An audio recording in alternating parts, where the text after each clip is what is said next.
everyone, and welcome to the HTL Hammer Down Truck Series Miami 125. I am Kevin Young, and I am joined by a new face here tonight. Usually Carmen's joined me here on Tuesday nights, but she has been a little bit busy, so I am joined in the booth by Strix Pulsatrix. Strix, say hello.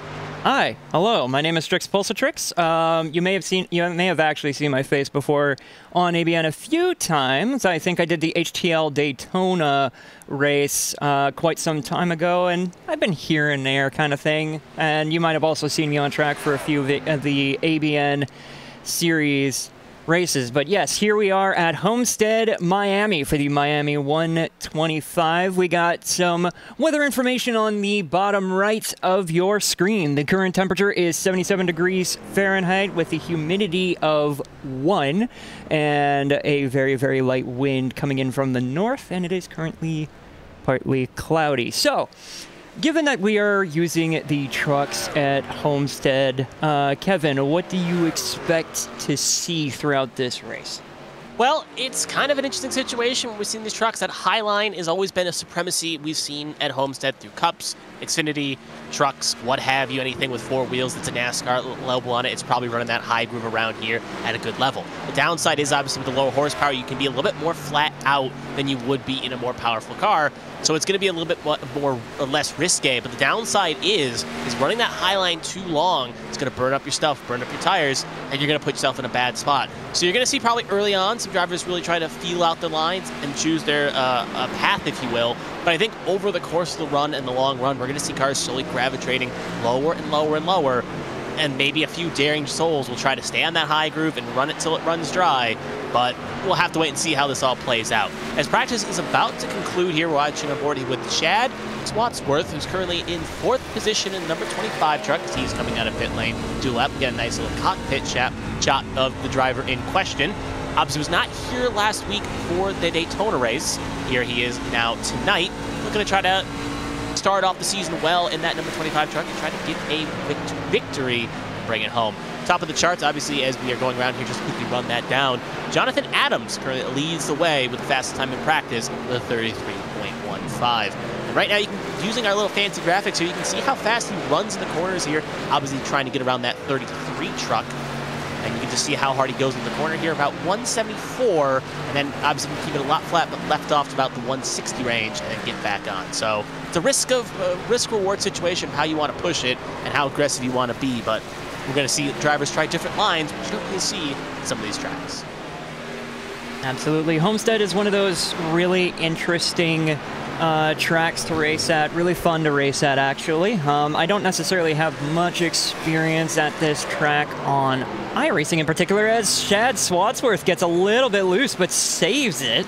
Fantastic save from Chad, but I haven't had much experience on this track at, like on iRacing in particular, but certainly on Forza Motorsport, and well, the track dynamics are a little bit muted, so to speak, because there's a little bit of a drift, a wall tap, and a bit of a bumper slap between the 34 and the lime green car there. Kind of missed what car specifically that was.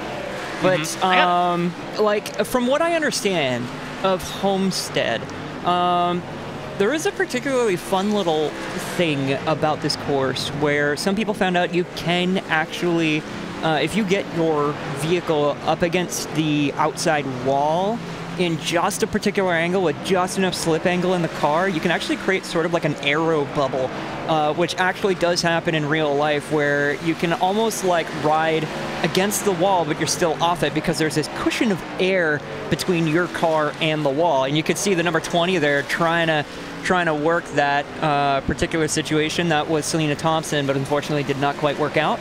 I'm not sure if the trucks can do it, but I do know the Cup Series cars can do it, the next gens.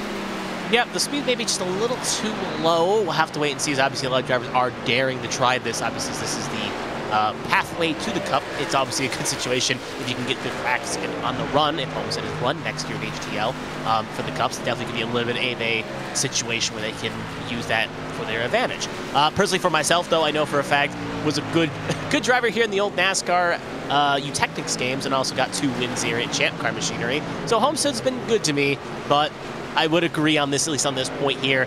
It's a line track. You don't see this at every track, in every situation, but there's multiple different grooves where you can run that high line and be fast, or run the low line and still be fast. There's multiple grooves that really make it work out, and we'll have to see, again, where drivers dare to put the car. Some will take advantage where others aren't and really make that work. So as 10 seconds is about to finish up here, we will get to the end of practice, and then we'll have 5 minutes of qualifying. And the one thing worth noting, obviously, is if you are a new viewer here, 1 lap of qualifying. So you come out of pit lane, you take your 1 lap, and you're done. So you only get 1 attempt to put down a flyer. Think of it like one-shot qualifying in the F1 games. As we see that 8 car, big lick for Patrick Oberstedt to end practice. Luckily, he'll get a fresh car for quali. And then right into the race we will go, 83 laps. So practice has just ended, and now we're on the quali. So as we get set up at the moment... Actually, I will take a quick second to point this out. Do you have your trading paints on? I do not. Thank you very kindly for reminding me. That is the one thing I forgot. I had everything else ready. That I forgot. Thank you for reminding me. We'll get that sorted. My apologies. Yeah, I just looked in the chat there, and someone pointed out, so I was like, let me just ask, because some of these drivers have great paint schemes they want to show off. Yeah, that is true. That is true.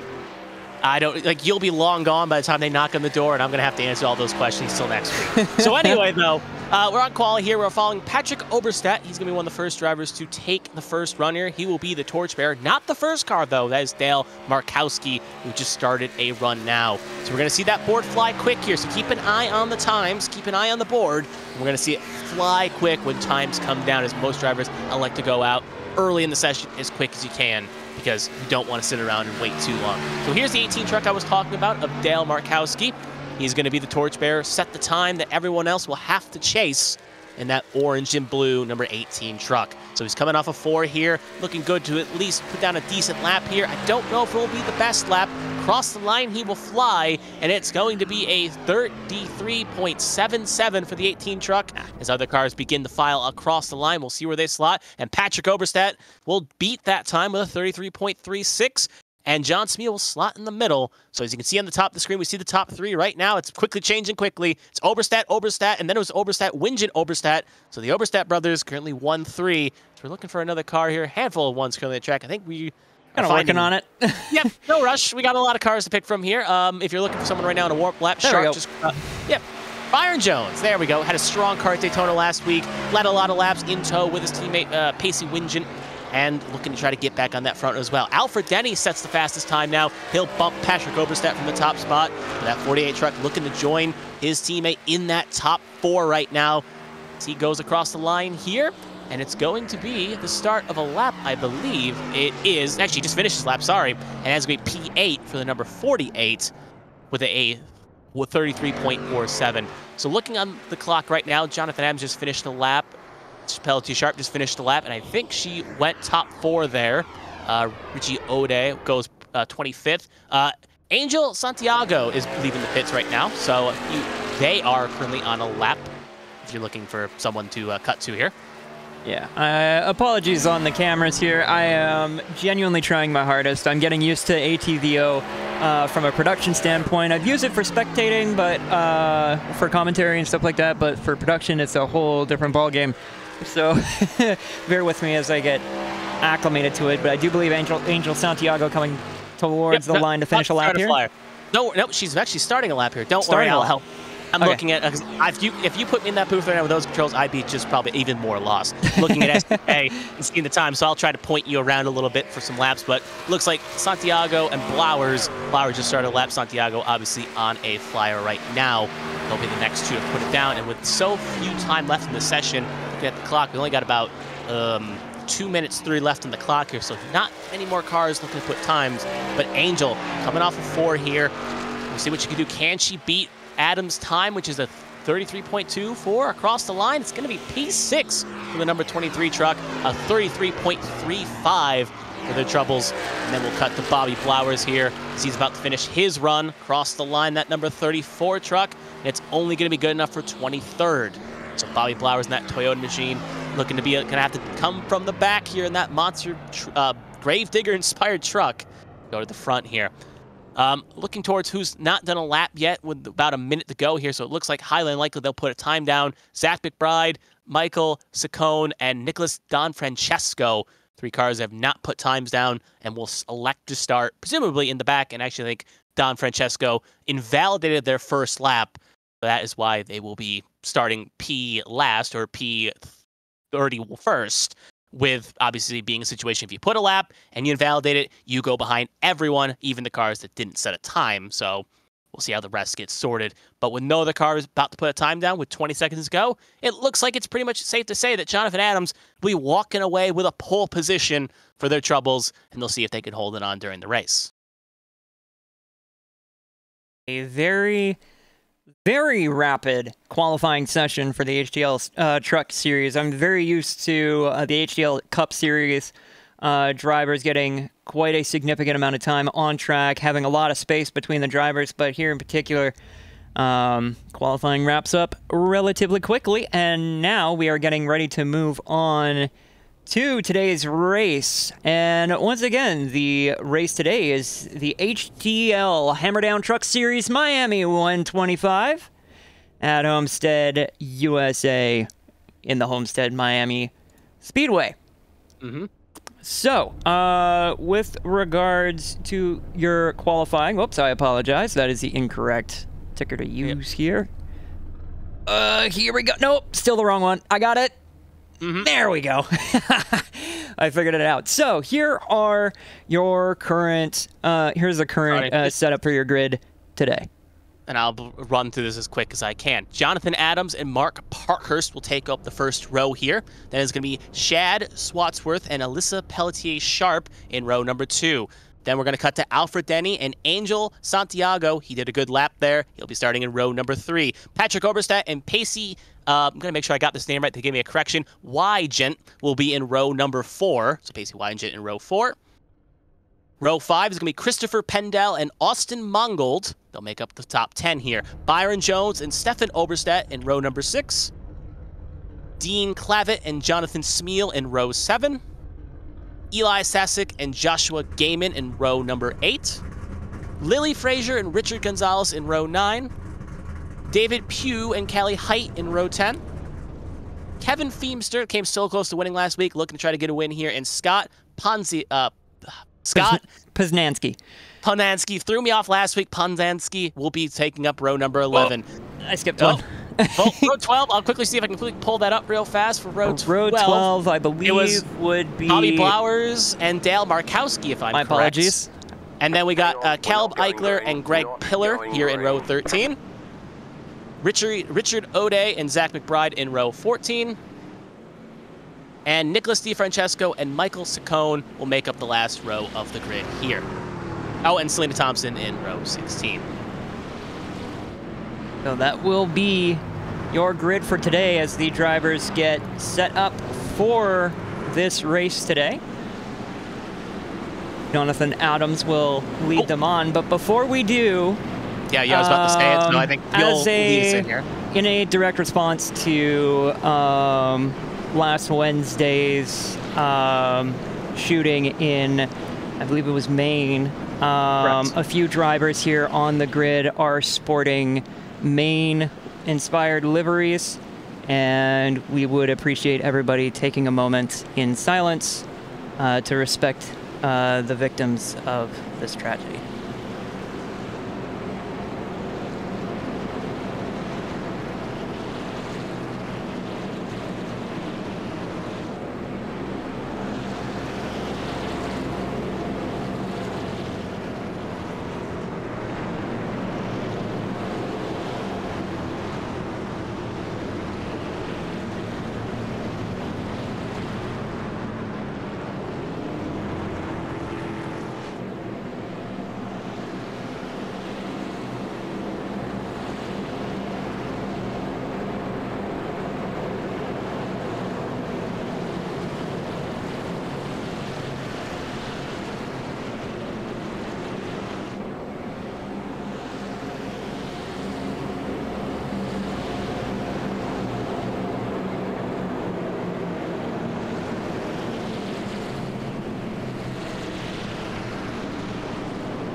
for everyone at AVN. Our hearts go out to all the families affected by the violence that took place in Maine. It is deeply saddening, and I hope that the recovery can be quick and easy as it can be.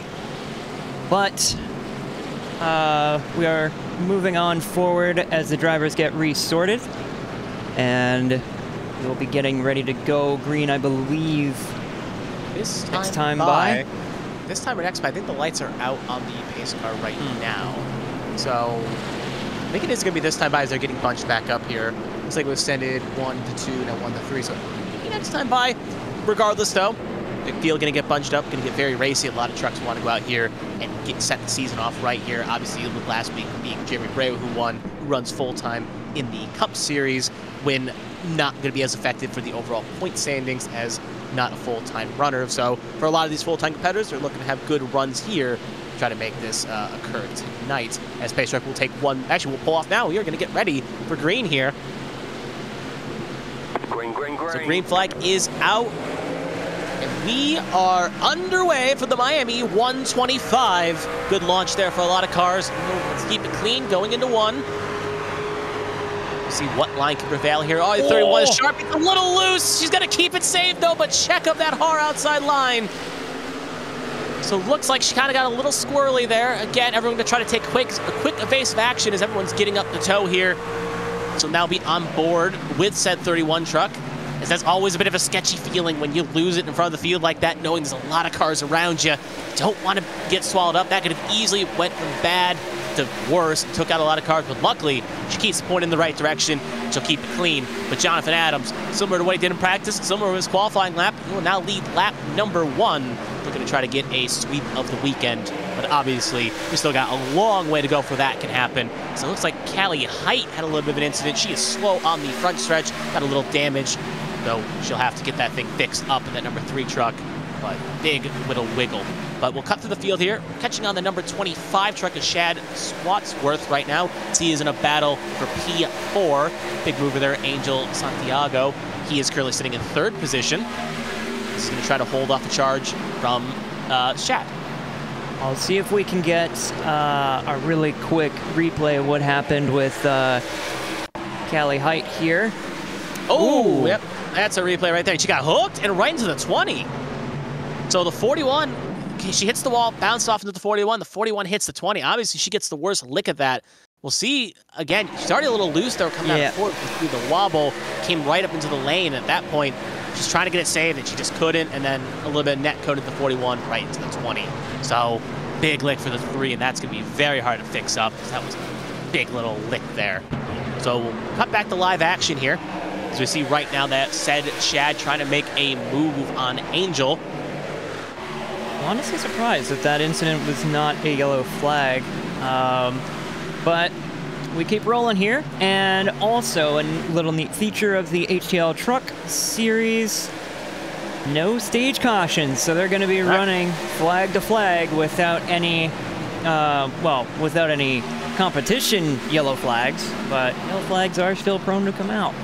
Yeah, especially at tracks like this, especially we've seen some of these cars being pretty loose. Add some tire wear to that, I think you can easily see a situation down the road where problems can occur. But I believe in these drivers. We saw last week they were able to run at least half the race at Daytona clean, so I got a good feeling that they'll be able to keep this clean for a long run here and make this an easy-peasy race. But obviously someone that wants to be very easy-peasy is our race leader, but someone that maybe doesn't, Alfred Denny, is looking to try to make a move here on Shad. It's a good run off the corner here. Going to try to set himself up nicely for a move here. Got no real threat from above. We'll get a nice little cockpit shot here just to see the banking of the corner that the car has to deal with. He's not taking that aggressive high line we saw a lot of cars take in practice, really run close to that line, taking a conservative middle approach here. As you can see him running the Halloween-themed inspired paint scheme of Michael Myers on helmet there.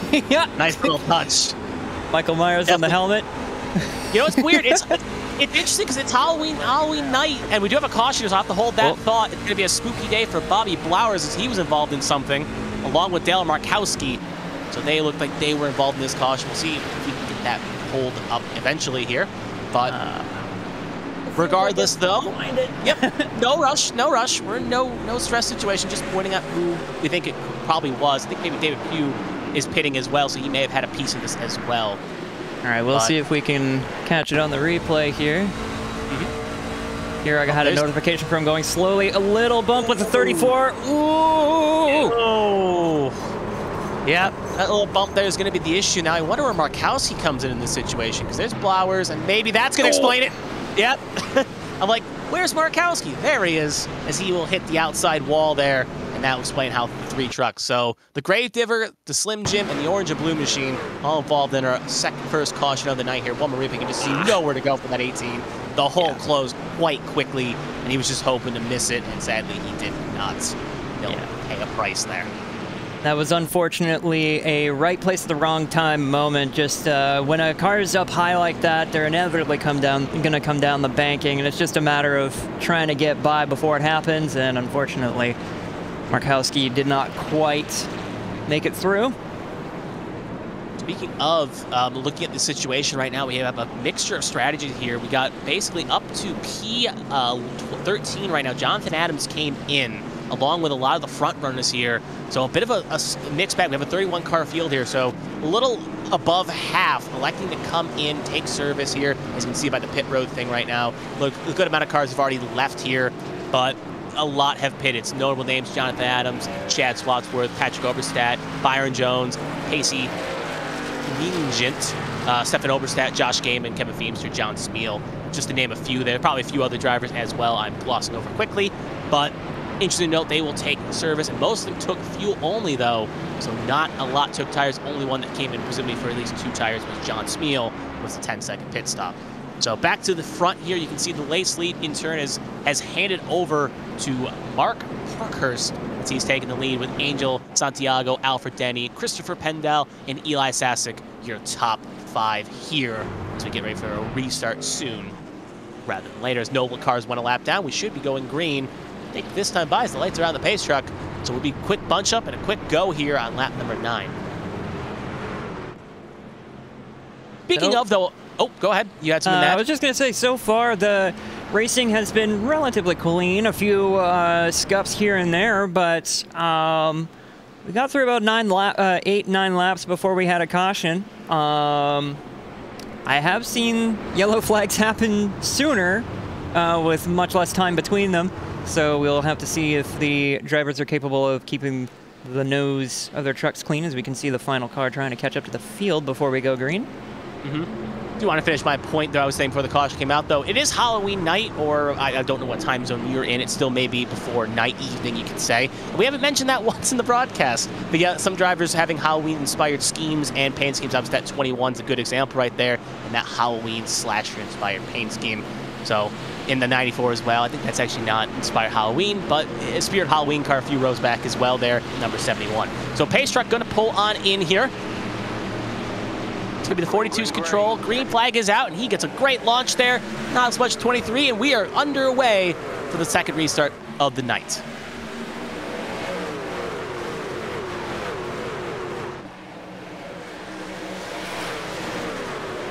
See just how big a field is. You can see cars fanning out, try to find positions here and try to get us what they can get here. Well, keeps it relatively clean for the most part. A few cars getting a little squiggly. You can see already some wall tap there, but it looks like it did not trigger any incident. Just a tap of the wall. We keep it going here. The battle for second rages on. You can see that 94 truck of Pendel trying to get a run on that high line, but not be able to make it work on the 23. And now he's going to have a charge from the number 21 truck of Alfred Denny. He's looking to take a spot, but Pendel was able to get Parkhurst, I should say, able to get a great launch there, and is able to pull away and get some distance. So he doesn't really have to worry about the Hornets attacking the hive here, as he's got a good cushion in first place and not being that thing behind him in the mirrors. Parkhurst currently doing really well in the beginning stages of this race, not only getting a significant gap from second place, but also the lowest he's ever been is in second place.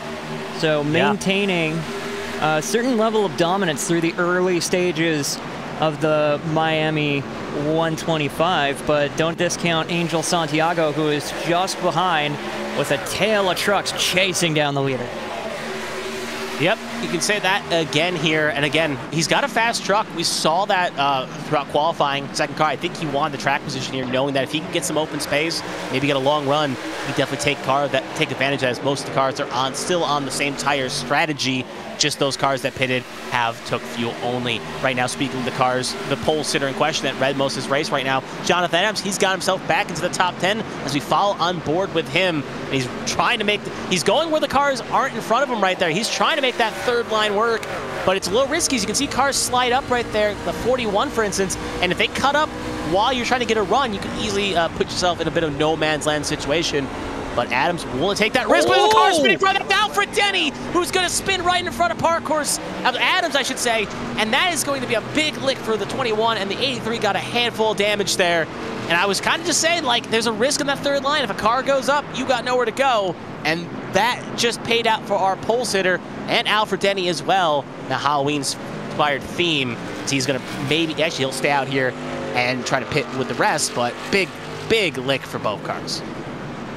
And that was a pretty significant lick there. Try and see if I can get back there, find that incident. There's so many. I should probably disable the pass notifications because it's all just driving slowly. Oh my God. I'm trying to find this particular incident and I just can't find it. I mean, we got a good shot from the onboard we got there. Yeah.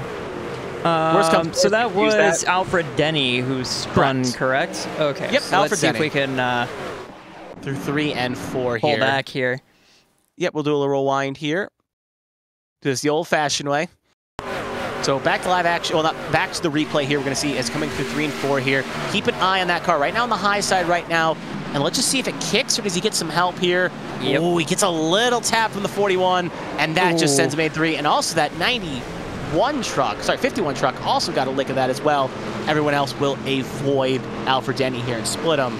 So similar to the first caution night, 3 cars involved and a bit of 2 innocent bystanders, just nowhere to go in both regards as Alfred Denny comes for service. And it was a very good decision to hold the brakes there. Sitting in the middle of a track, it's much better being stationary than moving, although it's not ideal on the middle of the track. But good job from all the other drivers behind who saw that, slowed down and avoided. That particular situation can get really dicey, especially when a car is more towards one side of the middle over the other. You know, it can make one part of the track really tight to get by, really sketchy to get by, but other than those tagged in the middle of the incident, as soon as the truck came to a stop, nobody clattered into it, so good job from everybody for that. Yep, good back down there. Made sure to space each other out. Don't run each other over. Don't want to use the term here, arc or break anyone if necessary.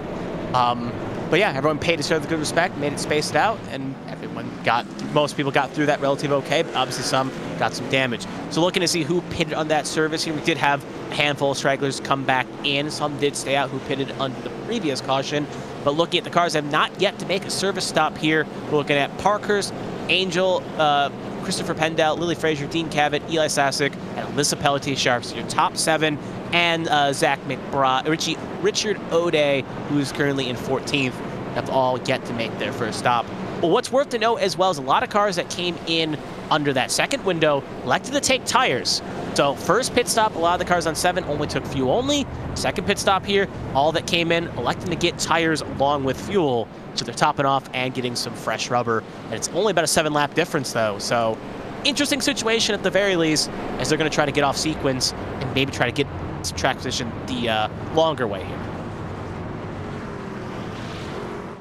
This was always the most complicated part of oval racing to me, was the pit strategies. It's very difficult to be able to figure out what strategy you want to implement and which one is going to be successful. And a lot of the times it comes down to yellow flags. Being able to take advantage of every yellow flag you get and making the right calls, whether to come in or not, as the 78 comes in for service. But it's always very difficult to try and make the right call, especially with something that might throw your plans into the wind, like a yellow flag. But if you don't take risks, you do not reap the rewards. quote Larry McReynolds, you can't follow. If you follow the leader, you're following the leader. You got to try something different here and try to get off sequence. So it's an interesting strategy, and we'll see if it plays out for those drivers.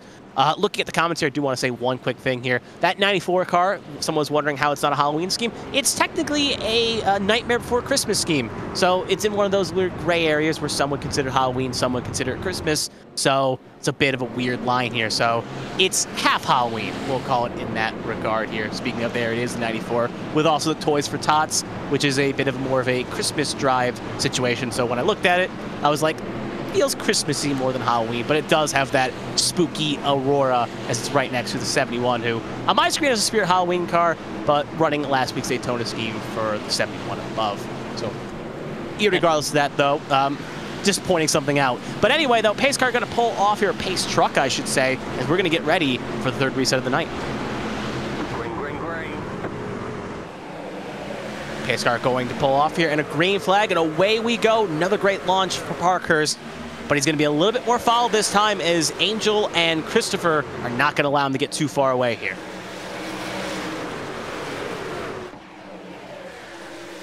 Going 3 wide, coming out of turn 2. Very sketchy looking little exit there, but everybody makes it out alive.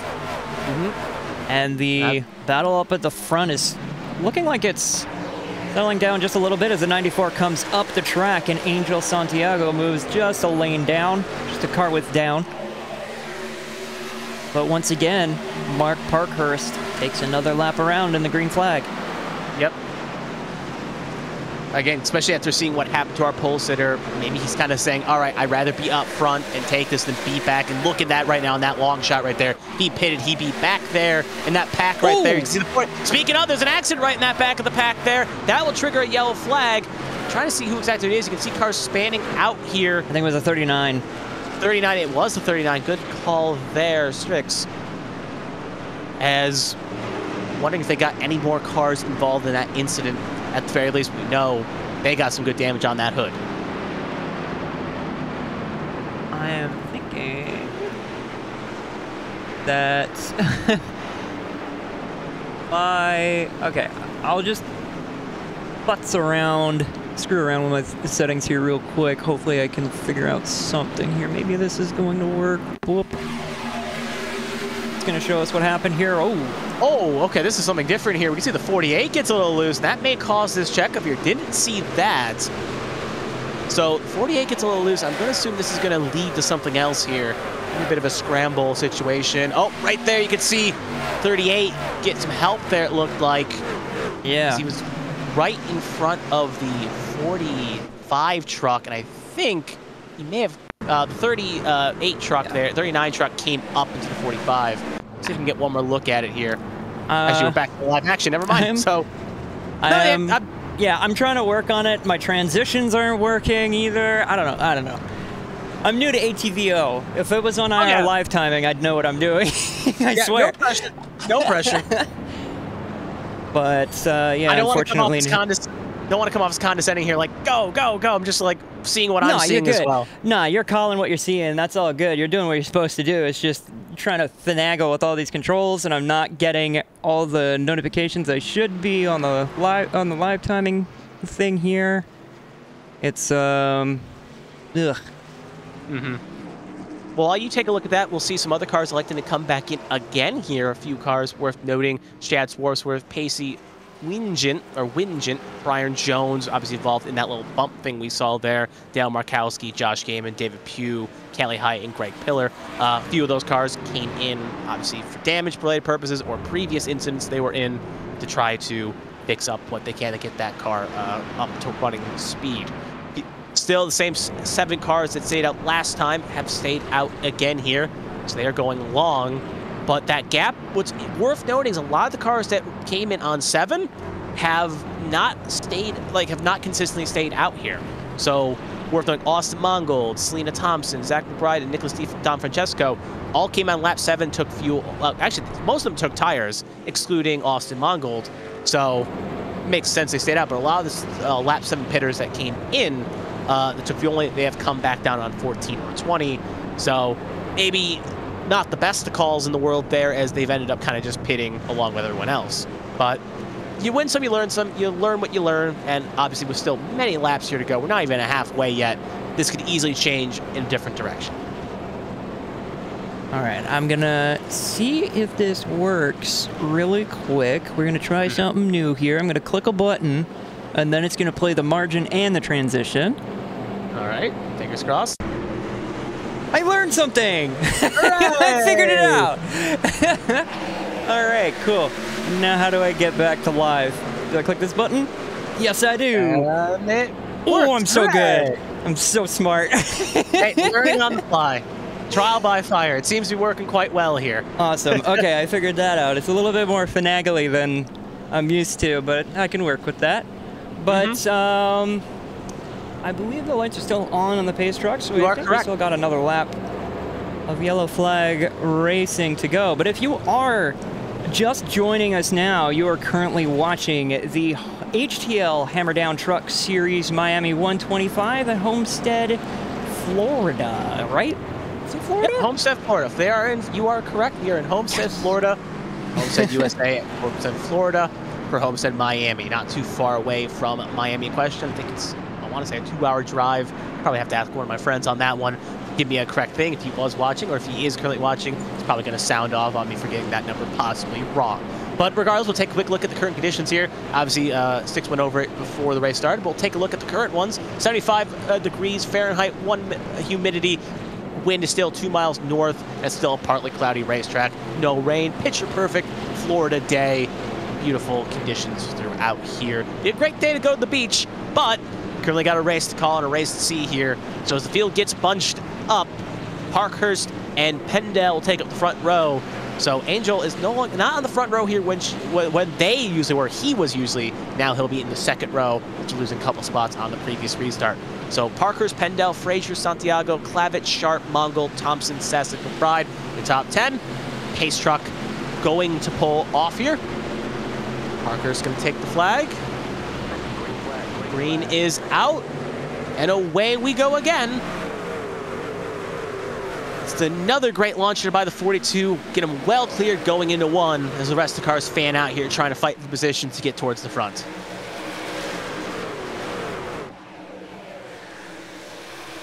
Look at that right there, 3 wide. One of those cars just bullying someone out of the way there. I think that was the 9 of Sasic, I want to say. It was. Taking that a super high line there, just saying, this is my line. If you come up, I'm going to make sure you give me some respect here. As you can see right now, still got Peltier Sharp to his inside here. She will get a run on the 9, but looks like the 9 Ascension truck will hold on, at least for the short term here, and try to keep fighting forward.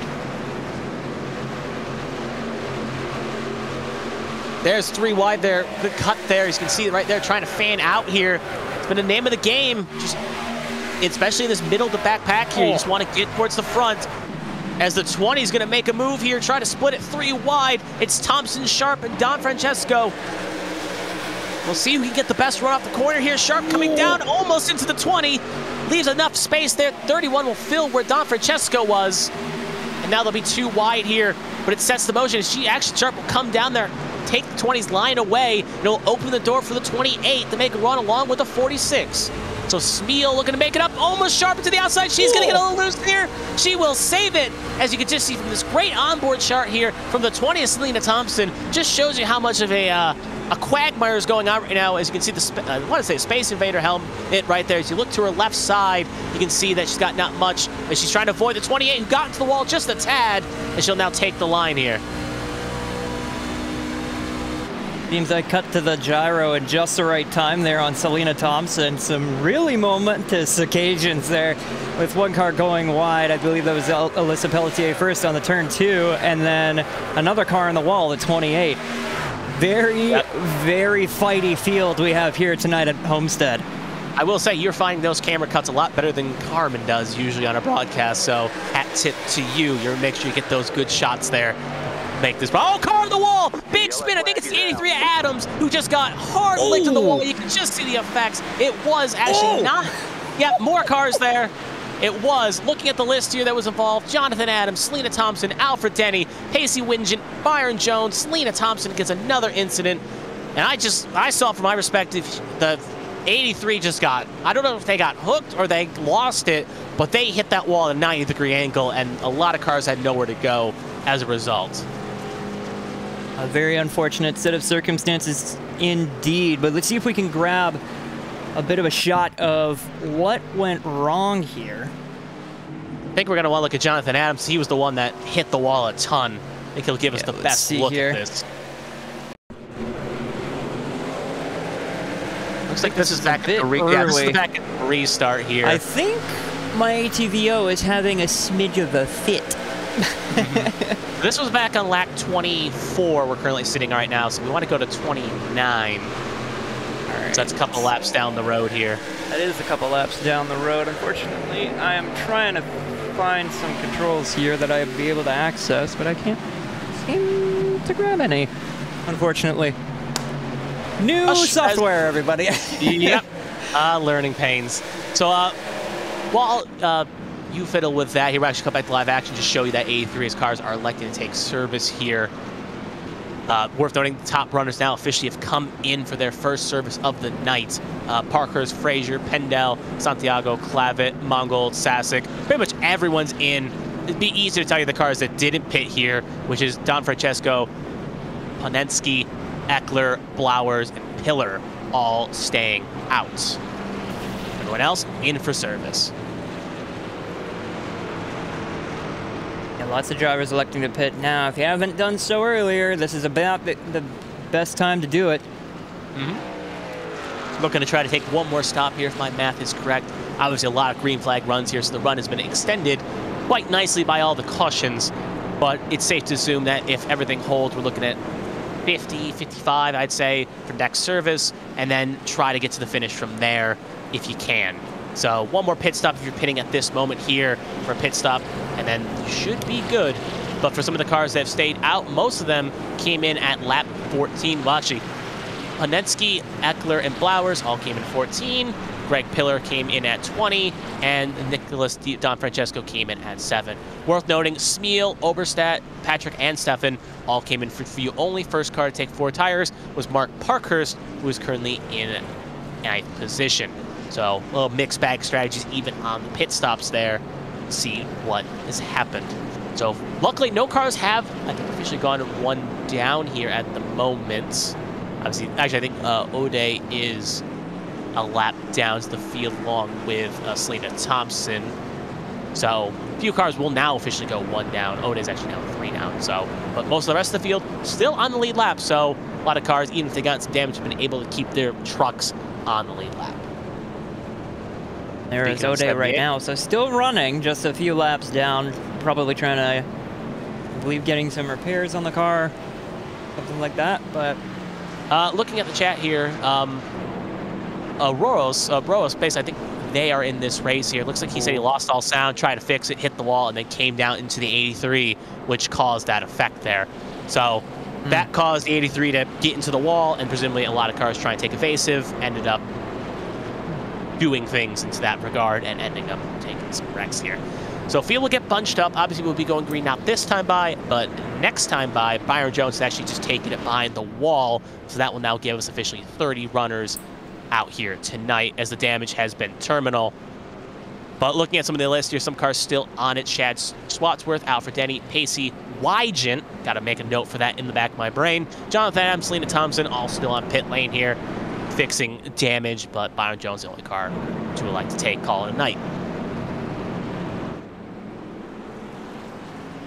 So now field will officially get bunched up here as we will now officially be going green this time by. Control is now going to be in a new face, new car here. The 24, Don Francesco, got a top 10 last week at Daytona. Had to do a great recovery drive to get that car towards the front as he spent like second half of that race a couple laps down. Was able to jump up to the front and get a nice top 10 out of it. And he'll be joined by the 41, Ponensky, with Eichler, Blowers, second row, Pillar, Smeal, row 3, Oberstadt and Oberstadt. The Oberstadt brothers make up row 4, and Parkhurst and Feemster, row 5. And Wygent has also pulled it behind the wall as well, so that will be another car. So the teammates had great runs at Daytona, not as great a run a little bit up north, a little bit down south in Florida, as they will have to pull it behind the wall here. Going to try to get back on the horse for next week.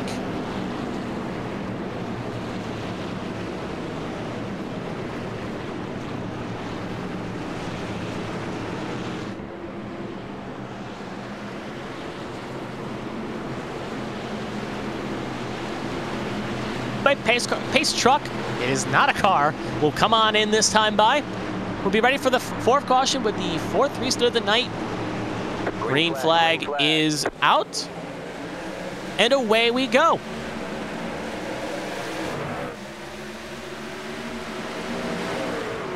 Looks like a few cars suffer from checkup there, at least looking at, from my perspective at the very least. But everyone still keeps it pointing in the right direction. And we'll see if those fresh tires for a lot of those cars took can try to get through this field quickly, or if they get a bit bogged down while the traffic. Yeah, the field seeming to be a little bit more spread out this time. There was a little bit of a checkup on the start. I think the leader took a little bit of extra time to get going there. So at the moment, they're a little bit more well-behaved. Not so much 3 wide right now, but that might quickly change here with some of these cars getting a little bit wild. The 33 stuck in the middle between the 94. Yeah, they're 4 wide right in front of. Yeah, they're 4 wide right in front of Parker's right there. The 33 of Blowers, 39 of Pillar, 94 of Pendel, just trying to fight through traffic here and cut through up there. And you can see right there the 94 and 42 fast trucks, but got the fresh tires, trying to do what the 83 to Adams did. But the problem is Adams ended up getting involved in an incident and that put it behind the 8 ball. So we'll get a nice little onboard shot here of the 8 of Patrick Oberstadt, basically just holding his line, saying, all right, I'm down here. If you want to get around and want to make a move, there's your opportunity. This is my line, and this is the line I feel comfortable running, and I'm not going to play games up there. And you saw the 94 just get a little loose there. It's going to allow the 38 to get a good run here. Staying high side. We'll see if they can get a run, or Patrick Oberstadt can get a run as well here. Patrick can't get a run. 94 will hold off. Now the 8 will slide up between the 38 of Mongold and the 94 of Pendel, and now 38's in his own little battle here with the 71 of Frazier. So it giveth and if it taketh away. As you can see right there, getting racy for the lead right now. 24 of Nicholas Donfrancesco under attack here for the race lead. As he got the 41 pushing him, but Bobby Blowers wants that lead. He wants to take it to the front. He is joined in tow by the 46 of John Smeal. The 45 will elect his Eichler will elect his horse to the high side here. So it's pick your line, pick your poison. Where do you feel comfortable? Lap lead that time goes to Blowers. So Blowers will put a lap lead. And remember, he was involved in the opening caution tonight. You can see the battle scars on the right side of that truck there. And he's going to try to clear the 24. Cannot do it. 46 almost tried to do it to clear the 41. Neither truck could. And you can't see it right here. We'll see if we can get the run off the corner. Right there, 3 wide. That'll cut to the front camera there. As you can see, the 34 going to try to get it. Almost saw the pan there. I thought he was going the wrong way around, but he stays keeping it straight right now. We've got a nice little side shot here, trying to suck the 24. The 24, though, gets through off the corner, and he'll take that lap lead back there to put another one in the 24 truck. So we'll see how this all plays here. Blowers trying to play the long game on that low side. Donfrancesco going to try to stay on the high side here. Ooh. Ooh, indeed. Oh, right there, a few trucks taking a base. I think that's Angel taking a base around the 8 truck of Patrick Oberstadt. See a few other cars fanning out, including the 31, Alyssa Pelletier-Sharp, who on her own record here, not comfortable with that high side right there. 71 is also trying to make a move as they saw a checkup in front. I think that was Lily Frazier trying to make a move on that 33 of Kevin Feemster. So everyone just fanning out here. You can just see right there, almost 4 wide right there with Pendel, 71 of Frazier, Feemster, and I believe Stefan Oberstadt all in that just little pack we're watching. I think that was the 38 of Austin Mongold that a lap ago was almost touching the wall, very loose coming out of turn 2.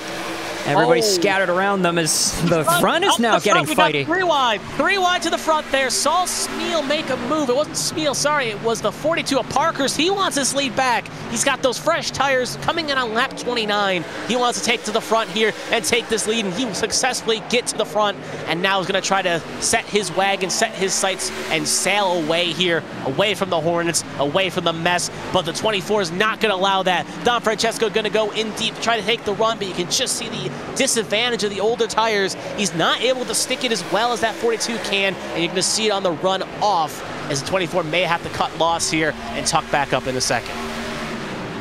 This is getting really, really dicey here as we take a look from the blimp cam. on the ground, it looks so much dicier than it seems to be, but Parkhurst, I think, is just kind of tearing away from the pack now. I did mention earlier in the broadcast, in the earlier stages of this race, Parkhurst seemed to be on fire on the start, and currently the strategy seems to be working out really well. Look at that gap extended already, a huge gap to second. Yeah, because that's the advantage of tires. Now we can see Bobby Blowers came in on a 14 for fresh tires and damage fix. So you're seeing the advantage here. Lily Frazier, the next car here on the freshest tires, came in on 29. And you're just going to see it as we saw with Don Francesco. He's currently falling down to 6th right now. The 41 of Panensky, he's down to 7th. And you can just see that ill effect of going long is showing it when you can't keep the car planted, can't keep the car straight. You can see the effects there and trying to make the car plant, make it work. You can see it's going to cost off speed. So that's the risk. They got the track position, but now they're going to kind of sink a little bit. For some of these cars, though, this advantage up front is good, and it's going to be just a race to see who can get front. And Parkhurst took advantage of that, and now doesn't have to worry. And it's now up to the 71 of Frazier and the 94 of Pendell to try to reel in Parkhurst before he can get even farther. Meanwhile, towards the middle of the pack, they're still going about 2 or 3 wide here. Looked like they were trying to go 3 wide between the 2 Mossy Oak cars and the 33, but seemed to have pulled back a little bit. But the middle of the pack seems to be pretty competitive with each other at the moment as Parkhurst continues to fly away from the rest of the pack up front. Alyssa Pelletier-Sharp leading the charge with this small group of cars with the 34 right on the tail. Yep, and we are past halfway here. A few drivers still saying it's early, still showing respect here. But I do wonder, when push comes to shove, and we're talking 10 to 5 laps left here, how much of this is going to be more I'm not lifting kind of attitude here, try to get what you can get. So Sharp, though, we know from her own record, at least what I've heard, at least on the radio broadcast, she does not feel comfortable on that top line. She thinks that's not a death wish, if you will. Not, she didn't say directly death wish, but she implied the car is a piece of you-know-what, fill in the expletives on your old Wheel of Fortune board. But at the very least, though, she still feels comfortable right now to get that move forward. Currently top 5, trying to get around, try to catch up to Angel Santiago, try to get that car into 4th and be the next highest, actually try to be a little higher up in that regard. So here's Pendell. Here's a question. Go ahead. Or not much of a question, but I imagine it's like you brought it up before. I'm interested in asking the chat their opinion on this. Do you think the Nightmare Before Christmas movie is a Halloween movie or a Christmas movie? We already know how you feel about it, Kevin. I feel like it's more of a... I also feel like it's more of a Christmas movie than a Halloween movie, but I'm interested in hearing what you have to say, chat. So those of you watching, what do you think? Is Nightmare Before Christmas a Halloween or a Christmas movie? I mean, I'll say it this way, when you see, I'll say one thing on the chat side, if you see, when you watch around Christmas time, you see Nightmare Before Christmas come on those Christmas blocks of television. You don't see it come up during Halloween. When Halloween's happening, you see like Treehouse of Horror Simpsons, you see like Halloween slash film. You don't see the Nightmare Christmas usually on those programming blocks. So it's up for debate. Some people, it's like the Die Hard of the season, except with Christmas. Die Hard, is it a Christmas film or not? Because it technically takes place during Christmas. So it's up for debate, and it'll be interesting to see how the chat sounds off on that. I think we already know one person's opinion at the very least. But back to the action, you can see still pretty racy as we're watching the battle. That is a 33 of Feemster, and that is looking around 10th, 11th position here. As the 41 gets in the wall there, as that's going to check up Patrick Oberstein and a few others there. Is going to have to try to make evasive action around. So one wall tap just affected that whole outside line. If you were on the low line, like the 33 and the car behind him right now, the 25 of Shad, who has made a good recovery drive right now, being involved in that previous incident, getting back into the top 10 here. It's pick your line. Where do you think the risk is? The high line may be faster, but if someone makes a mistake, you have to check up. Inside line can swoop up and take advantage of what's in front.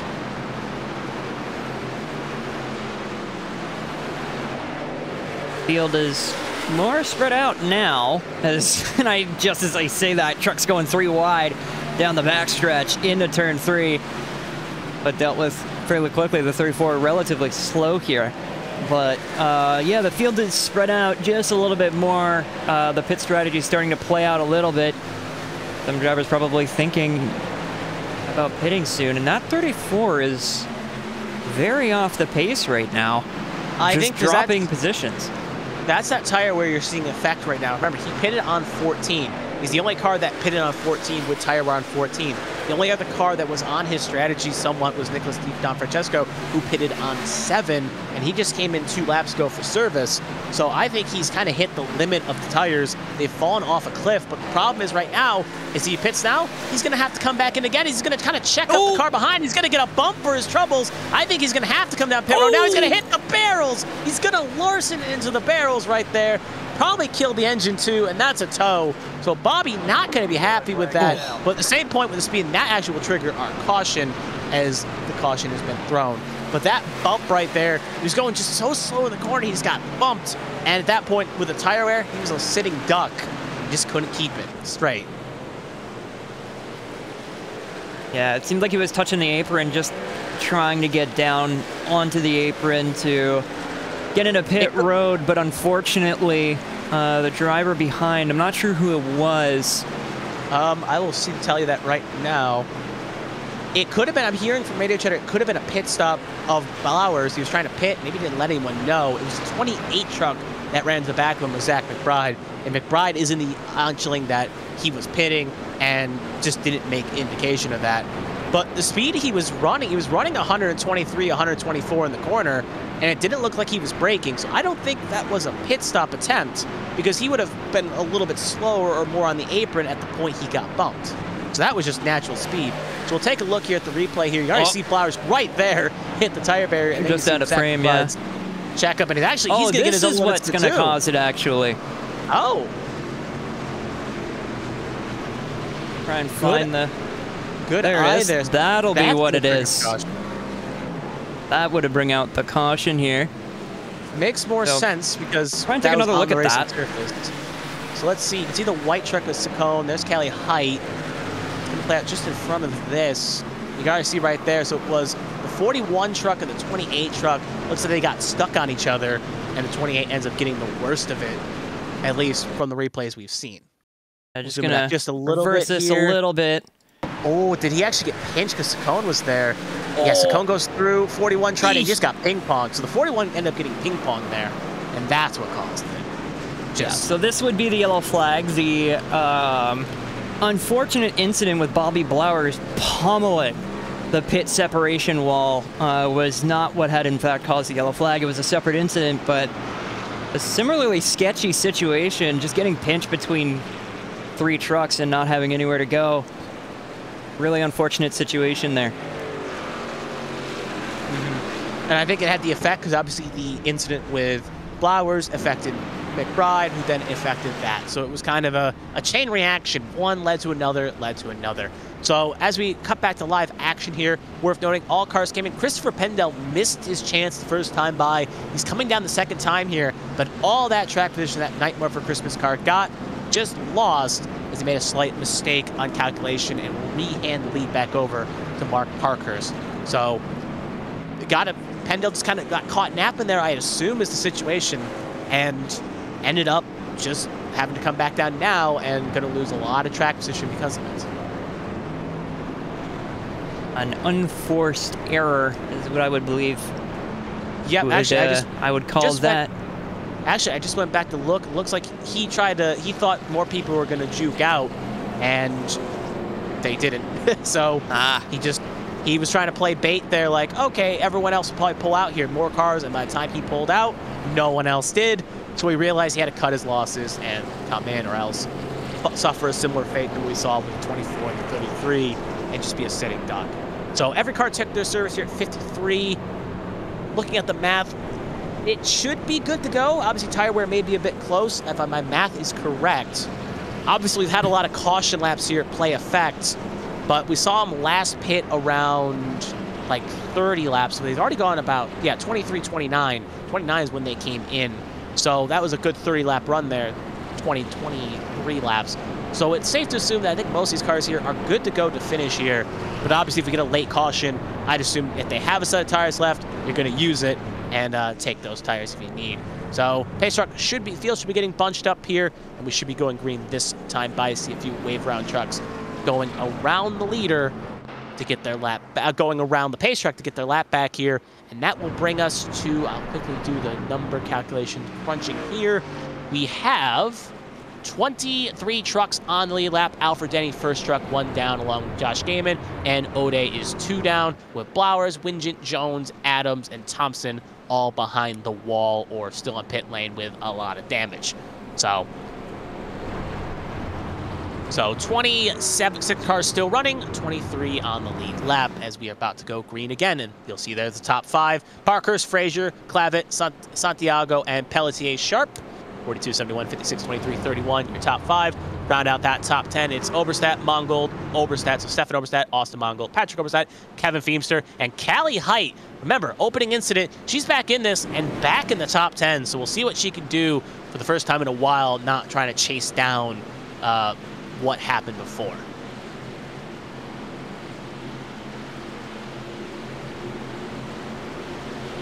Pace truck going to pull off here. Green, green, green. Green flag is out, and away we go again. Great launch by the 42. He'll slide on up. Similar to what we saw the previous couple restarts, he was leading the way. He's looking to try to set sail again. Oh, that was a car going very sideways there for a moment. Slow. Car still taking a basic. That's the 88 of Patrick Oberstadt. Sorry, Stefan Oberstadt. What a fantastic operation from everybody in the field avoiding that. That was such a sketchy situation, seeing a car basically sideways through the corner. Nothing happens, though, other than that car going slow and dropping all the way back. The fraud, a quote he just threw on the radio there, "I'll send you all Christmas cards for avoiding me and my lack of talent." So even he is appreciative of no one running him over there and putting a great end to his race. Car, though, way off there. Actually, there's in that one right there, the 6th truck of David Pugh. He went a lot of the loose there. He'll take the track there, but a lot of positions lost. Now he'll be down to last car on the lead lap right now, currently 23rd, fighting Alfred Denny and O'Day, who are currently 1 down. Oh, Austin Mongold has an incident. That's Austin Mongold, as I saw him pop up on the radar thing saying he was involved in something, and he was in that 38 truck as he will get it going, but we will stay green. It was a single car. It looks like he got loose on his own, and we'll keep it the laps ticking here.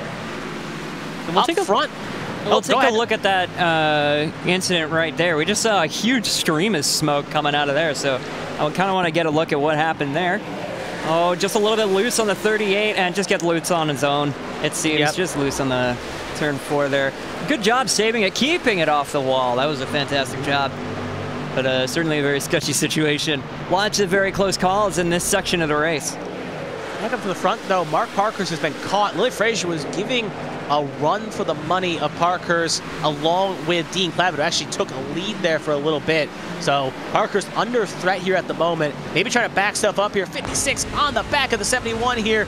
Trying to give a push here. Parkhurst, though, gives us a nice little clean view of what the front look. There's a good rear shot there, as you can just see the fight going on through the 2nd position here, as Clavitt and Frazier are fighting to be the car that can try to challenge this 42. And there, 4th and 5th there, you can see Santiago and Sharp also kind of intel as well, and then a bit of separation of the car in 6th, who is Richard Gonzalez, who I don't think we've said much about all night, who's gotten that 6th truck up to 6th. And if you pay really close attention to the car behind, that's Lily Frazier. You can see just how loose these cars are. A little bit of twitching here and there on the slip angle through the corners. These trucks are very, not very nimble, but they're also very easy to loop around, as we've seen a few times before in this race. So a lot of these drivers here towards the front doing a fantastic job just dancing on the edge of control. But Parkhurst seems to be the best of them all right now, just dominating this race so far, able to maintain a significant gap towards other people, especially in the middle half of the race. But heading into the last, almost the last 20 laps or so, Parkhurst, you'd be remiss to not bet on him right now. Yeah, he's the odds-on favorite to try to get this W here at the moment. Obviously, things can still change here. Late cautions, tire strategies, what have you. But he is looking out front, and he's keeping his eyes on the prize to try to take home that checkered flag. So looking around the pack here, we got a good battle here. Pendel obviously made a bit of a blunder on the pit stop, trying to get up to the track position he lost. Right now making a move on the 88 of Stefan Oberstadt. And Callie Height as well. Looks like it's going to be 3 wide between the 3 of them. Callie may end up being the big loser here. She's in a bit of the sucker hole. 94 will get around. Oberstadt not as bold here yet. Going to keep it side by side, though. Looks like Oberstadt may actually end up being the winner here as they both will clear the 3. But I think Pendel is going to hold station on that high line and end up making it a 2-for-1 special for that 94 truck. 88 now under pressure here from the 3 still. And it looks like Oberstadt will get clear. There's Don Francesco in the back there, trying to get back towards the front. Led a couple laps early on here. Early P18, which is a big up from where he was. Not the highest move. He's up 11 spots from where he started. Currently 18th. You can see lowest he was is 29th. He started 29th, highest first, so gained 11 spots. Biggest mover on track is actually Lily Frazier. Actually, it's not. It's Michael Saccone, who's up 18 spots from where he started. Then Zach McBride, then Lily Frazier. So that's your top 3 movers, 18th, 17th, and 15th, respectively, on the moving chart. And there's the 24 getting a good run here, trying to make a move. We'll cut back up here to, I believe that's a 9 of Sasek, the 9 of 5 of Richard Gonzalez. And speaking of, actually it's the 533 and the 9, so it's Sasek, Feemster, and Gonzalez all fighting position here. Look at the 9 just get a little loose here. Eli Sasek taking the wheel of this truck after last week. It was in someone else's control, and now trying to get to that front, or at least get clear of Feemster. See if he can make that low line work. That 33 got really close to the wall. I'm surprised that I didn't see a little bit of tire smoke from the rub against the wall, but looks like Eli Sasek is doing really well on the bottom here, trying to protect position, the on-track position here, going low as Feemster trying to go high, but Feemster unfortunately not being able to get the run, so Eli is going to keep the position of 8th.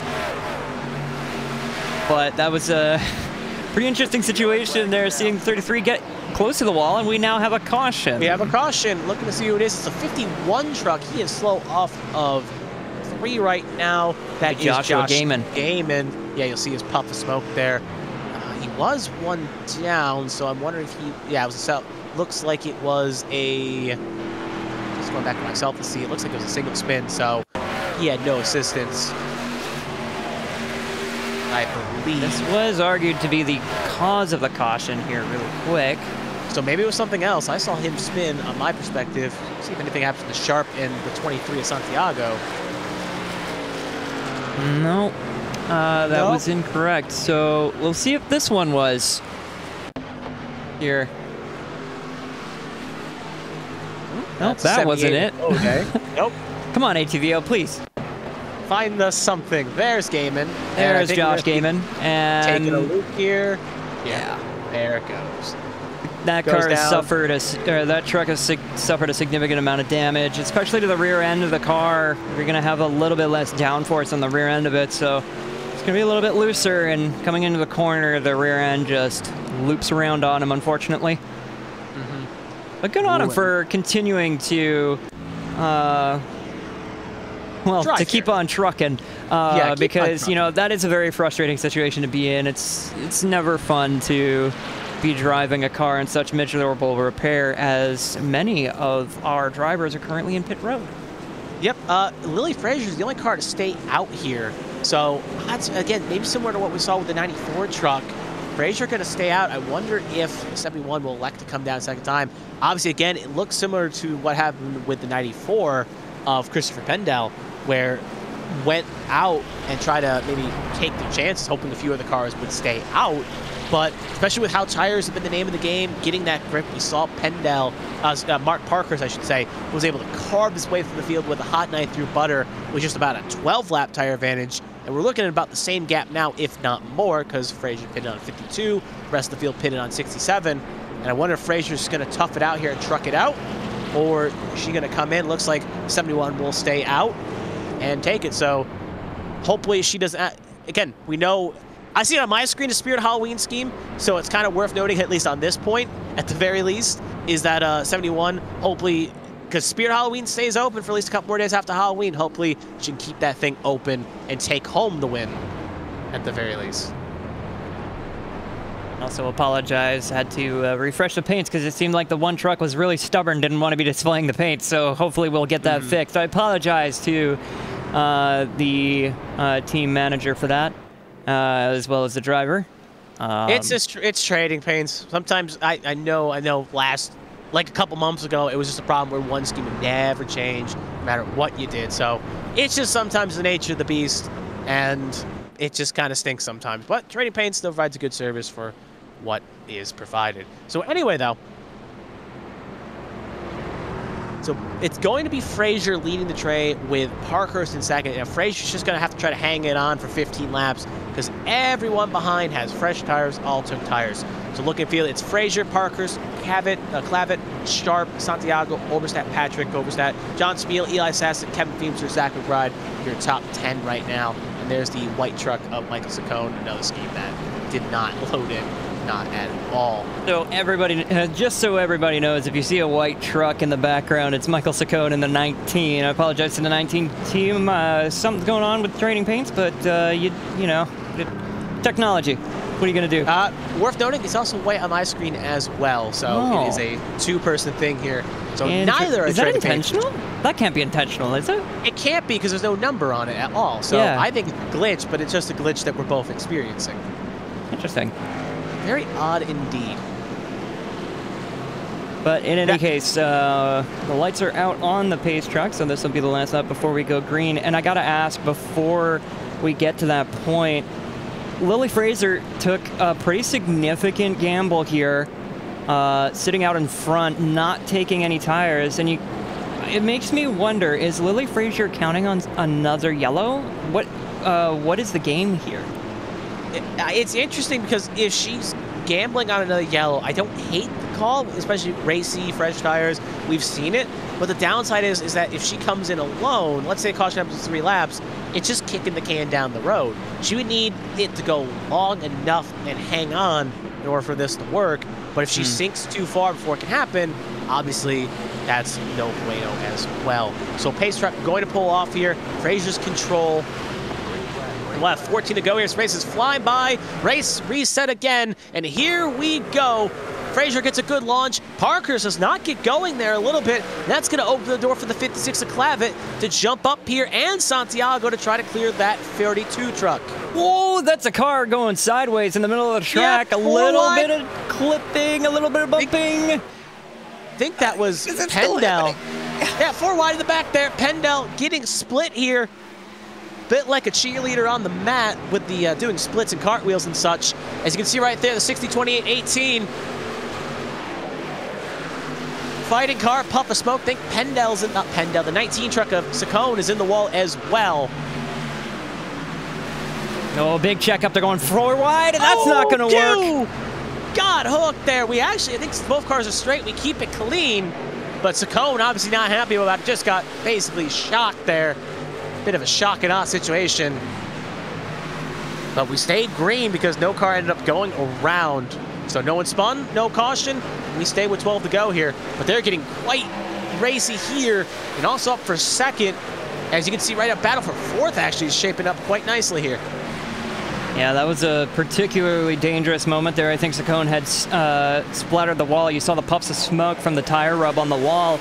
And then just going so slow, and the cars behind, just nowhere, basically nowhere to go. At that particular moment, if I were Mark Saccone, I probably would have dropped down to the very, very low line and just would have kind of accepted it because that was almost a very, very serious situation. And that might have made Lily Frazier's gamble actually pay off a little bit.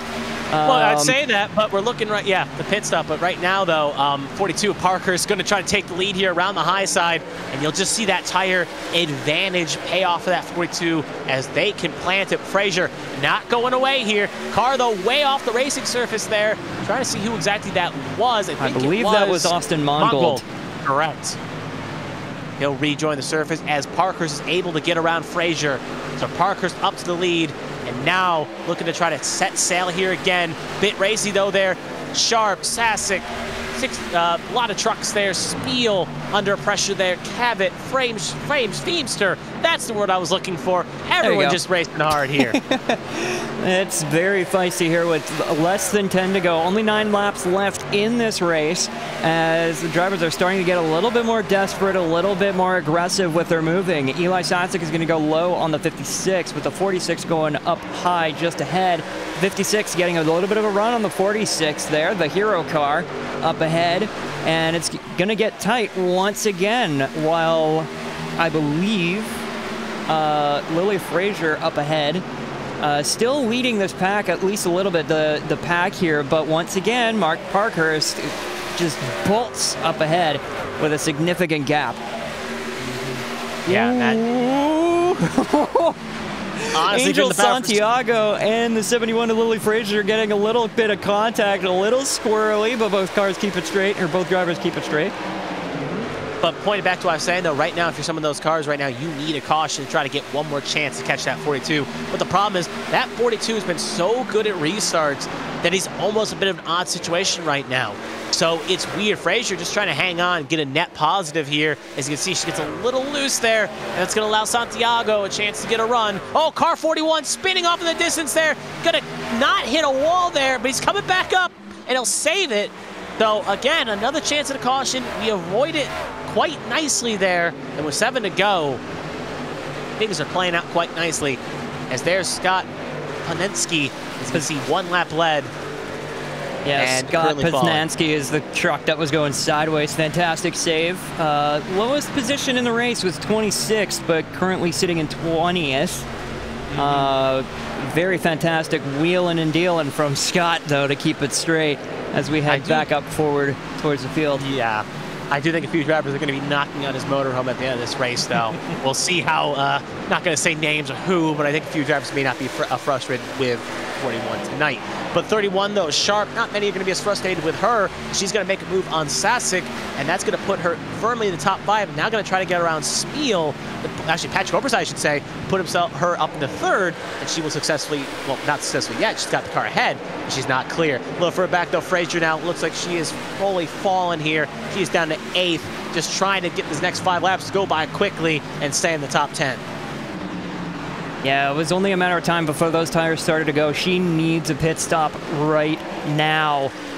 She needs a yellow flag, rather, in order to be able to maintain at least a top 10, but it looks like it's not going to be playing out very well in her favor as another number 5 goes low on the 71 and is going to get by with ease. Those tires are not holding up very well. It was just a little too early. The yellow flag was just a little bit too late in the stint and a little too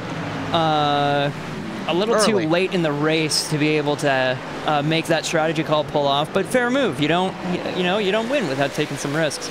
Like, it would have worked already if it happened with 5 to go. She probably would have had a good chance there because again, more trucks may have stayed out, different strategies in different situations.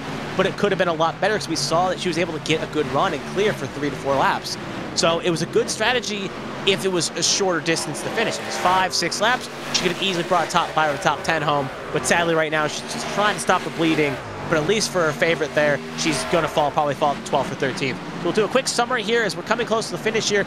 Lap 80-83, about to be 81-83, so 3 to go, about to be 2 to go. 6 cautions on the night for 20 laps. We've had 13 lead changes, with the most laps being led by our current race leader, number 42, Mark Parkhurst, as he is looking with 2 to go here. If you can see the white flag next time by, he will be taken possibly on that checkered, as the next flag will end the race. So hoping it stays clean and at least green for at least a couple more corners here. They're getting a bit racy for second as Oberstadt and Santiago are fighting for the second step of the podium here. And Pelletin Sharp there in the distance, looking to take advantage if one car makes a mistake. And with that 23 running up the surface a bit, we'll see if they can get a run. Under attack though, Sasic, as the leader's just taking the white flag lap.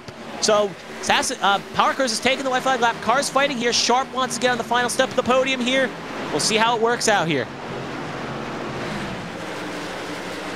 Really fighty situation for second place here between 3 trucks, all viable to take it. As we say, Angel Santiago getting a run on Alyssa Pelletier, but Mark Parkhurst is going to be coming around turn 3 and 4.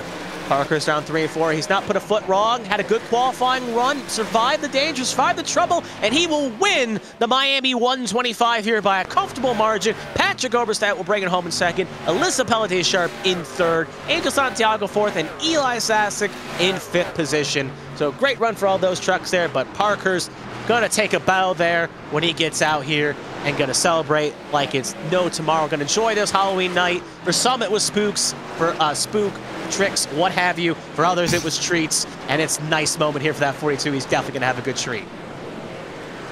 Absolutely a fantastic treat for Halloween for the 42.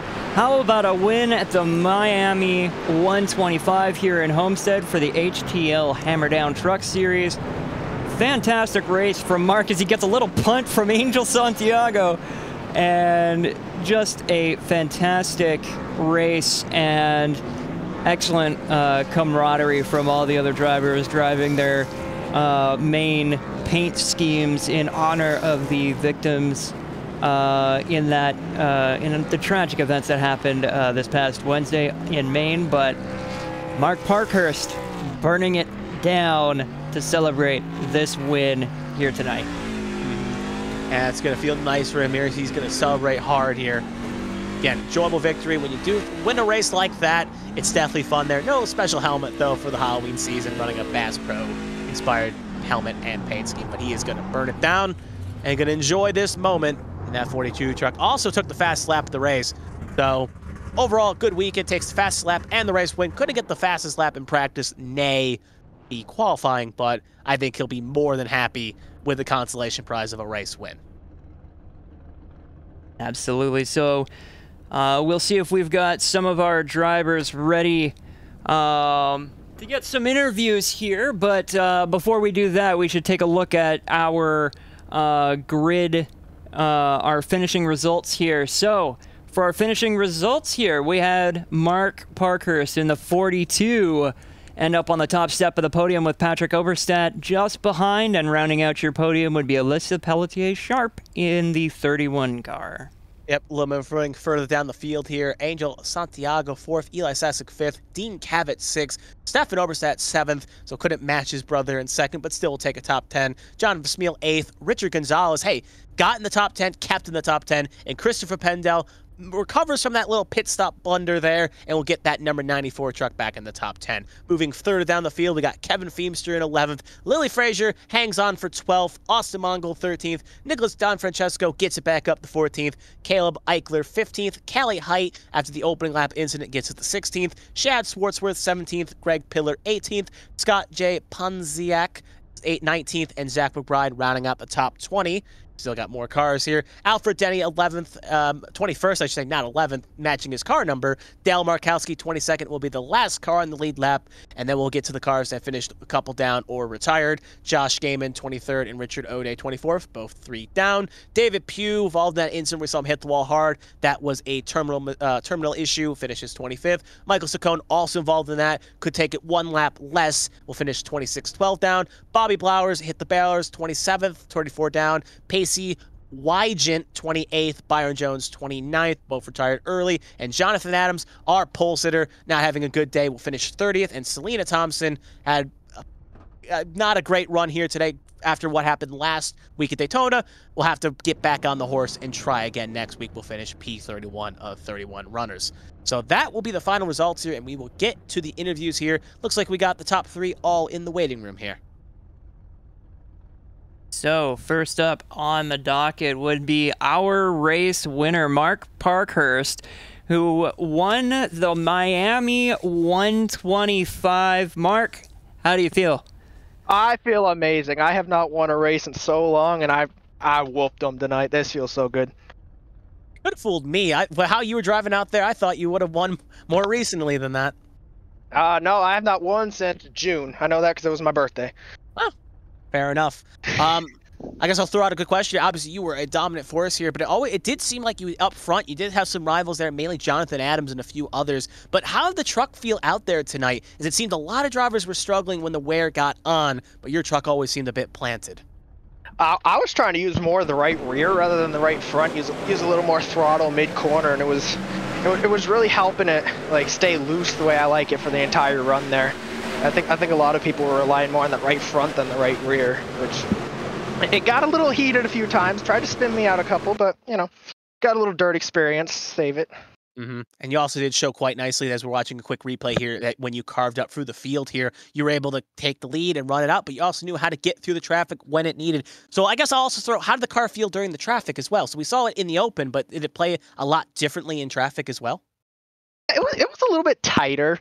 I mean, you get all that dirty air around. I was just trying to find the gaps in the clean air to try to get some runs off the corners and try not to get too mixed up with anybody there. Just try to get back to the front as quick as I could, get back out in that clean air where nobody could touch me and I wouldn't get involved in anybody else's mess.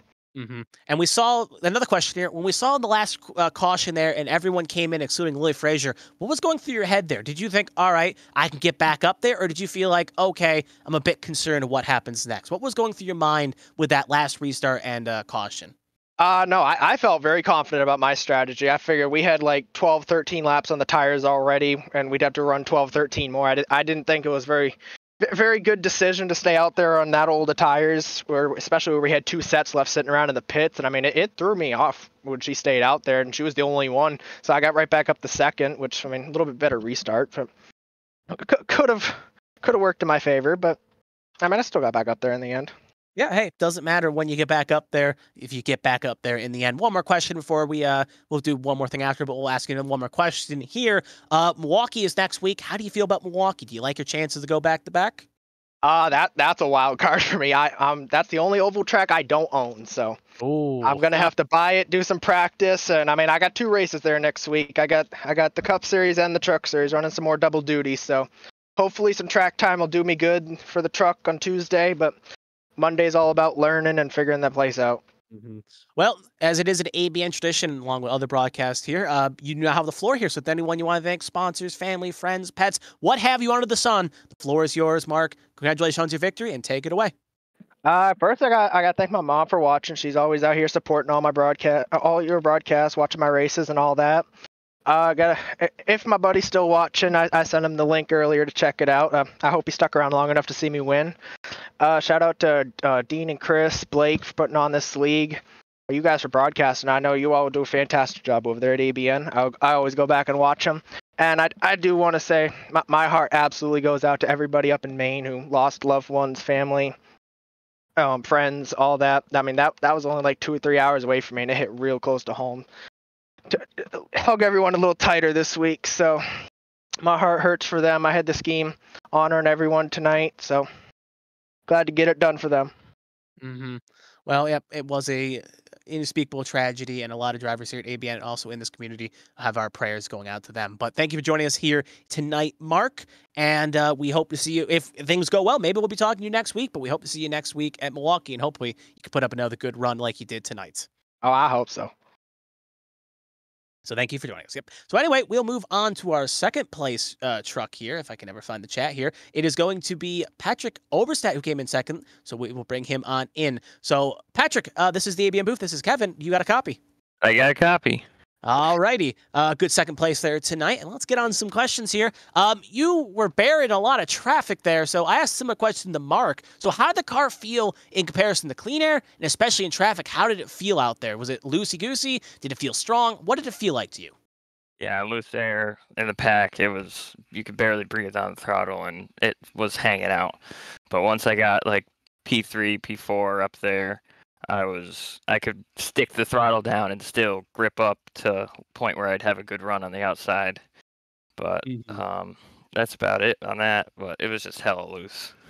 Yeah, it would not shock me one bit there, especially with all cars. Heck, we even saw your brother, Stefan, over there. He got loose on his own accord, and a lot of cars were able nicely to avoid him and end up not taking him out to the Shadow Realm, so to speak, here. So you had a great drive there. Next question, I guess, is did you feel more... We saw you kind of try different lines there. Was the high line what you felt comfortable with, or was it just wherever no one wasn't, basically? Where did you feel the most comfortable in the line? Honestly, I've never ran Homestead in in the truck, and I had about maybe 20, 30 minutes practice, and I could not run the high line to save my life. And then all of a sudden, I just pulled it. I don't know what happened. Once Jonathan Adams wrecked, he was in my ear the whole time, and that helped me a lot, drive my confidence up. And then he said, run the inside, and that's when I passed Angel. And I couldn't catch the 42 because he was already way too gone, and my tires were cooked. Yeah. We did see you drive hard there and get caught up. You joined that fray and took advantage of what you saw there. I guess one more question to kind of throw out here would be, at the very least here, you were saying that you overcooked those tires there, but you had a strong car. I guess you were talking about the your spotter or crew chief in your ear. Did they provide great insight and throughout the race here tonight to really get you going? Yeah, I feel bad, but once Jonathan Adams got wrecked out, he spotted for all of us, whoever's in like the first position of our team, and that helped. Like I said, immensely. Confidence was through the roof, and I just drove a lot better. Well, that's good to hear. It's always good when you're driving confident, you're feeling confident, and when you're feeling confident, you drive confident. I do got one more question before we get something else here. Milwaukee next week. If you are going to be here, how do you feel about Milwaukee and your chances there? Honestly, I still have to buy the track, so you are the second person that said that. Never back to back. ran there. I wonder if Peltier Sharp will say the same, but regardless, though, I'm assuming you'll get some track time done on that before we see you again on Tuesday. Yeah, that's the plan. All righty. Now I guess this is the part of the show where we, if you got anyone you want to thank, sponsors, family, friends, what have you, the floor is yours. Take it away, Patrick. First off, I'd like to thank my brother for bringing me on the team. It's a pleasure, and it's awesome running with him. And then I'd like to thank Jonathan Smeal for the best paint schemes on the market. And then also, like I said, Jonathan Adams for the spotting and helping me run so well. I thank my girlfriend for letting me race and not getting too mad, but whatever. But that's about it. So, well, a little bit short and sweet there, but if you are here next week, hopefully we'll be talking to you again, or at the very least, you can get a good run here at Milk Mile. And also, if you're also on Sunday at A Squared, hope you can get a good run there as well. Yep, I damn near hope so. All righty. Well, you have a good night. Enjoy the rest of your Halloween. Thank you, you too. And that will be our second place driver there, Patrick Oberstadt. We got one more car to talk to, P3 on the night, Alyssa Pelletier Sharp. So, Alyssa, this is Kevin in the booth. Do you have a copy? I can confirm I have a copy. All right, nice Phoenix Ace Attorney profile picture there, but we'll get to some interview questions at the very least. Finally, someone recognizes it. Hey, I've played the games. But anyway, though, we'll start off early on. Though we saw you. I guess we'll talk about at the very least. We saw with cars, they were kind of struggling. The cars were loose. How did it feel out there for you tonight as well? Especially you were in traffic quite a bit, didn't get as much clean air. So how did that 31 truck feel? At the start, it was kind of weird. It felt super strange on the top side, especially firing off on the start where it got super loose. It seems like the right rear just felt a little overloaded, probably not up to pressure enough, so couldn't handle it.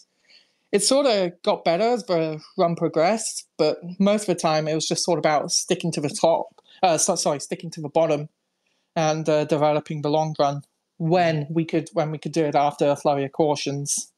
I am recalled, at least from one of the things you said on the radio chat, that the car was not very good on the low side. You used a bit of an expletive to describe it on the high top side, I should say, and it wasn't very good. So not too shocking to see that you liked the car on the low side. We saw you make that late charge here late on. And we saw with Patrick kind of burned up his stuff. So we saw you moving up.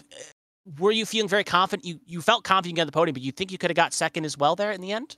I definitely think I could have got second especially if we had a few more laps. My truck really sort of develops quite nicely for me in long runs with how I drive it, I feel. So I definitely think I could have got him, especially if I had just had a bit of less squabbling with people who were getting the run on the top side from like sixth from back. But getting Angel on the last lap was definitely what I needed. Mm-hmm. You guys had a great battle there. It was good to watch at the end while we were keeping an eye on that along with the race leader. One more question before we get to the other thing here. Milwaukee next week. If you are going to be here, how do you feel about Milwaukee? Probably most confident track I feel like could get a win at. Let me ask another question. You own the track, correct? Yeah. Because I know our previous 2 drivers we talked to both did not own the track yet, so I'm just making sure that you do have the track at least purchased. Yeah, I for the ran it positives. nuts, and I was pretty strong in trucks there. I feel with this could be one of my best shots to get a win. Surprisingly, I was confident here despite never running a truck race. All I've done is Cup and Xfinity, so I was surprised with how strong it was. To be fair. Well, that's good to hear at the very least. So hopefully, again, maybe probably some good success next time in Milwaukee. But obviously, Alyssa, you've been here before, at least with Carmen doing the interview questions here, at least the Champ Car Series and the Hyper Formula Series as well. So if there's anyone you want to thank, sponsors, family, friends, what have you, the floor is yours. Take it away. Yeah, I just want to shout out massively to Kevin for putting me not only in the truck, but just in the Cup as well. Great confidence that he has in me, and too many sponsors to count, and I'm not sure if I can say the last one due to different rules, but it was on the truck, so just yeah. All right. Well, if that is all, then we thank you for joining us here, Alyssa, and hopefully if you have another good run, if your prediction comes through, at least your confidence leads you forward, maybe we'll be talking to you next week. So enjoy your rest of your Halloween, or I guess technically you are in France. In November. Yeah, it's technically November now, so hopefully you had a good Halloween, and hopefully we'll be talking to you next week. Yeah. All right, have a good night. You too. So that will do that from here tonight for the Miami 125. It was a great race all around here. Do you have any other last-minute thoughts here, Sticks, before we sign off? Yeah, that was a really exciting race to watch. It was really well driven by quite a lot of the truck drivers here, the feeder series into the Cup series for HTL, and a lot of very, very close calls that could have been much worse than they were. A lot of cars going sideways in the mid-pack and everybody doing very well to avoid them, especially in these trucks. They seem to be pretty loose at a particular point in the run where a lot of those cars were... a lot of those trucks were losing it. But, overall, fantastic race from Mark Parkhurst. Like, very obviously taking care of the tires and making his runs where it counted and getting to the race victory at the end of it. And great job as well to our top 3 finishers, Patrick Oberstadt as well as Alyssa Pelletier-Sharp. Everybody, I think, ran a really great race today. A few unfortunate incidents here, just seemed like some people just got unlucky, but overall, very well raced race, very well driven. Well, that is good to hear at the very least. Great moments there. So obviously, we do still have a full schedule here at ABN Broadcast. Obviously, Carmen is still going to be out for just a couple of those, but we'll try to run off a few that we can. I know Thursday is going to be Hyper Formula. Not 100% off the track off the top of my head, but that will be running on Thursday. Saturday is the Saturday Night Showdown in the A-Square competition. Chase playoffs still fully underway there in that series. And then Sunday, the A-Squared finale at Phoenix. The final 4 are going to be fighting for a championship here on the, not Homestead, Phoenix. They'll be fighting at Phoenix, and they'll be fighting for a title. So tune in for that one, 7 Eastern on Sunday. And then obviously, if you're still like your HTL action, they'll be here Monday as well for the Cup Series, Milwaukee. And they'll also be here on Tuesday, back here again, 8:15. Carmen should be in the booth, even though I do enjoy your company, Six. I think it'll be me and Carmen in the booth for that one. And it'll also be at Milwaukee, same time, 8:15 Eastern. So that will do it for that. Results and all that have been so good so far. And if you have enjoyed the broadcast, obviously follow the channel, what have you. But other than that, it's been a great broadcast. So for myself and Sticks, I'm signing off. So thank you and good night.